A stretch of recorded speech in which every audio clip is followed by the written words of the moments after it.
Welcome to D6. This is professor Vinod Kumar. ఈరోజు మనము delimitation కాదు, రాష్ట్రాల పునర్విభజన కమిషన్ కావాలి అనే అంశం మీద మాట్లాడదాం. టాపిక్లకు వెళ్ళే ముందు మన ఛానల్ ఉద్యమ ఛానల్ దాన్ని సబ్స్క్రైబ్ చేయండి, షేర్ చేయండి, లైక్ చేయండి, కామెంట్ కూడా చేయడం మర్చిపోకండి. సో మీరు కామెంట్ చేస్తేనే దానికి రేటింగ్ పెరుగుతుంది. అలాగే మనం ఈ ఉద్యమ ఛానల్ కాబట్టి ఉద్యమానికి మీ ఆర్థిక సహకారాన్ని అందించండి. ఇక విషయానికి వస్తే, రాష్ట్రాల పునర్విభజన కమిషన్ 1956లో ఏర్పడ్డది. డీలిమిటేషన్ కమిషన్ 1952లో ఏర్పడ్డది. సో దానికి దీనికి తేడా ఏంటి మనం ఇది గమనించాలి.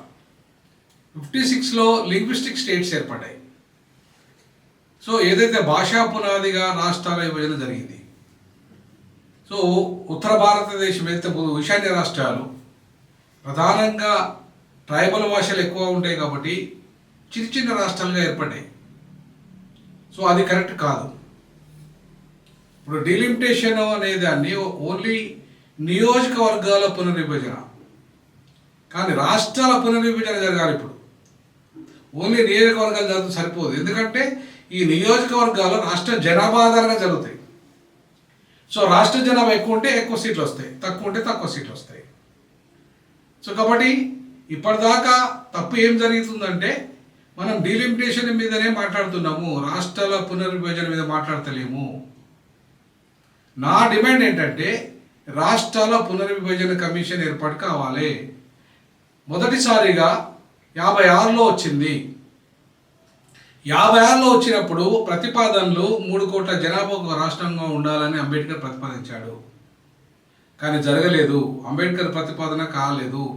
ఉత్తర భారతదేశంలోని రాష్ట్రాలు అతిపెద్ద జనాభా కలిగిన రాష్ట్రాలు గాను, దక్షిణ భారతదేశంలో ఉన్న రాష్ట్రాలు చిన్న రాష్ట్రాలు గాను, అతి చిన్న రాష్ట్రాలు గాను ఈశాన్య రాష్ట్రాలుగా పిలిచారు. కారణం ఏంటంటే, ఉత్తర భారతదేశంలో బ్రాహ్మణుల సంఖ్య ఎక్కువ.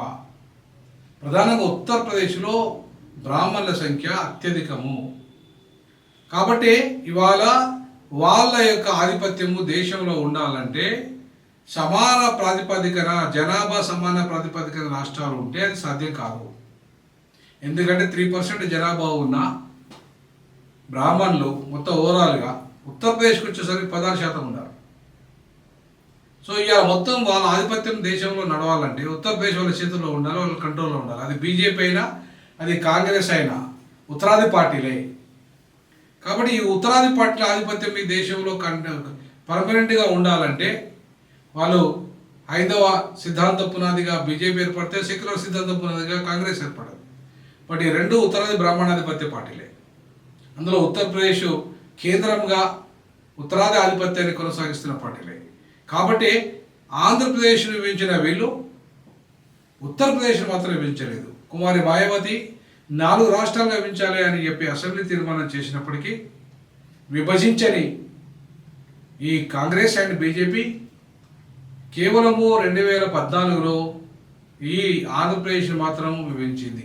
ఆంధ్రప్రదేశ్ ఉత్తరప్రదేశ్ కంటే 100 రెట్లు మెరుగైంది. విద్యారంగంలో కావచ్చు, ఉద్యోగ రంగంలో కావచ్చు, ఈవెన్ ఫెర్టిలిటీ రేట్ విషయంలో కావచ్చు, పరిశ్రమల విషయంలో కావచ్చు, అన్ని రంగాల్లో అభివృద్ధి చెందిన ఆంధ్రప్రదేశ్ను తెలంగాణ పేరుతో ఎందుకు విభజించారంటే, దక్షిణాదిని వీక్ చేయాలి, ఉత్తరాదిని బలంగా అట్టనే ఉంచాలి.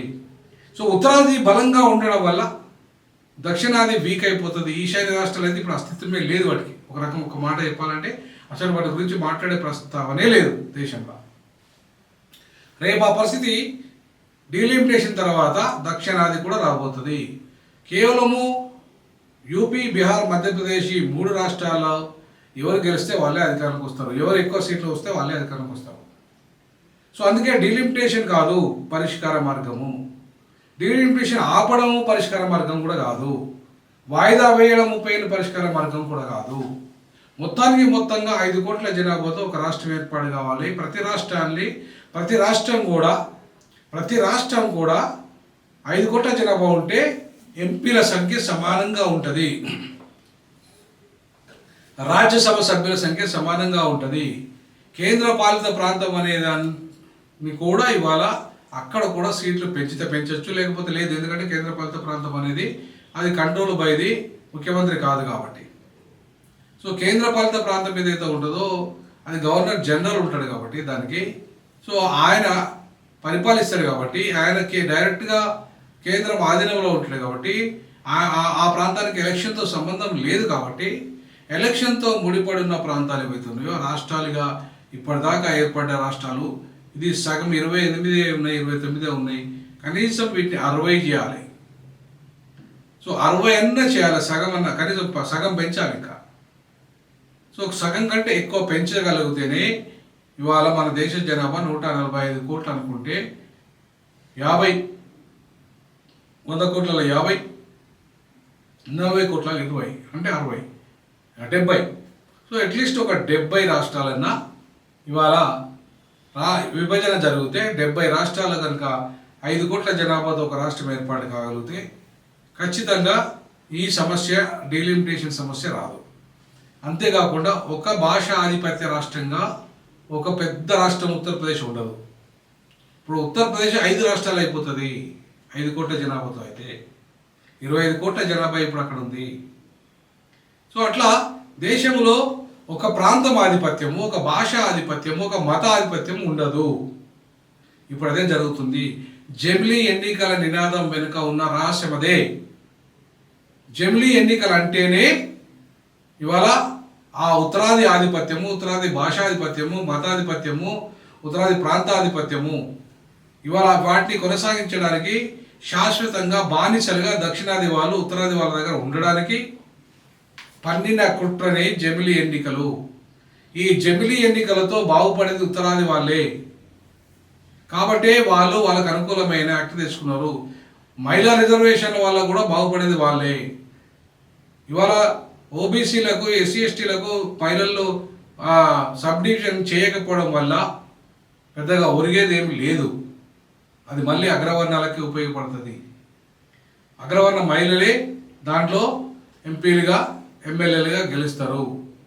కాబట్టి ఈరోజు ఈ దేశాన్ని శాస్త్రీయమైన పద్ధతిలో కనుక విభజన చేయకపోతే, డీలిమిటేషన్కి మనం పరిమితం అయితే ఇవాళ రేపు వాళ్ళ నిర్ణయాలన్నీ కూడా వాళ్ళు చేసుకుంటారు. డీలిమిటేషన్ వాళ్ళు ఆపరు. లేదా రాష్ట్రాల పునర్విభజన కమిషన్ ఒకటే పరిష్కారం కానీ డీలిమిటేషన్ పరిష్కారం కాదు. వాయిదా వేయడం అసలే పరిష్కారం అసలే కాదు. కాబట్టి ఈ దేశంలో 75 సంవత్సరాలు దాటి 78 సంవత్సరాలకు వచ్చింది. ఆర్ఎస్ఎస్ స్థాపించబడి 100 ఏళ్ళకు వచ్చింది. బీజేపీ ఇవాళ 3సారి అధికారంలోకి వచ్చింది, అంటే 4వసారి ఇప్పుడు ఇది కంటిన్యూగా అయితే 3వసారి. సో కాబట్టి ఈ క్రమంలో ప్రజాస్వామ్యాన్ని పరిరక్షించాలంటే డీలిమిటేషన్ ఒకటి పరిష్కారం కాదు. రాష్ట్రాల పునర్విభజన కమిషన్ మాత్రమే పరిష్కారము. సో ఆ దిశగా ఇవాళ అడుగులు వేస్తేనే ఒక రాష్ట్రము ఆధిపత్యం, ఒక ప్రాంత ఆధిపత్యం, ఒక భాష ఆధిపత్యము, ఒక కులం ఆధిపత్యము అన్నీ పోయి ఈ దేశంలో ప్రజాస్వామ్యం వర్ధిల్లుతుంది.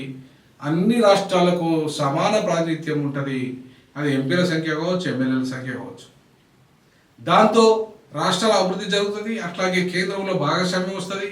ప్రధానమంత్రి పదవి ఎప్పటికీ ఒకటే ప్రాంతం వాడు ఉండడు, రాష్ట్రపతి ఒకటే ప్రాంతం వాడు ఉండడు, కేంద్రం పూర్తిగా ఉత్తరాది వాళ్ళ ఆధిపత్యంలోనే ఉండదు.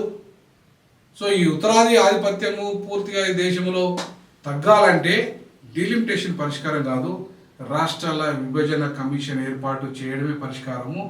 ఢిల్లీకి, ఉత్తరాదికి ఢిల్లీ రాజధాని, దేశ రాజధానిగా ఉంటే దక్షిణాదికి హైదరాబాద్ను 2వ రాజధానిగా చేయాలని 55లోనే ప్రతిపాదించిన అంబేద్కర్ ప్రతిపాదన ఇంతవరకు ఎందుకు చర్చించట్లేదు? మీరు ఎందుకు ఈ అంశాన్ని మీరు ముందరబెట్టట్లేదు?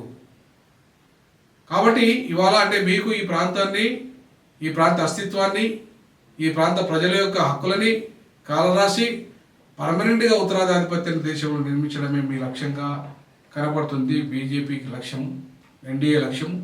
సో ఆ లక్ష్య సాధనకు బ్రేక్ చేయాలంటే రాహుల్ గాంధీ క్యాస్ట్ సెన్సెస్ ఒకటి పరిష్కారం కాదు. రాహుల్ గాంధీ గారు క్యాస్ట్ సెన్సెస్ కంటే కూడా ఇవాళ స్కిల్ సెన్సెస్ కావాలి.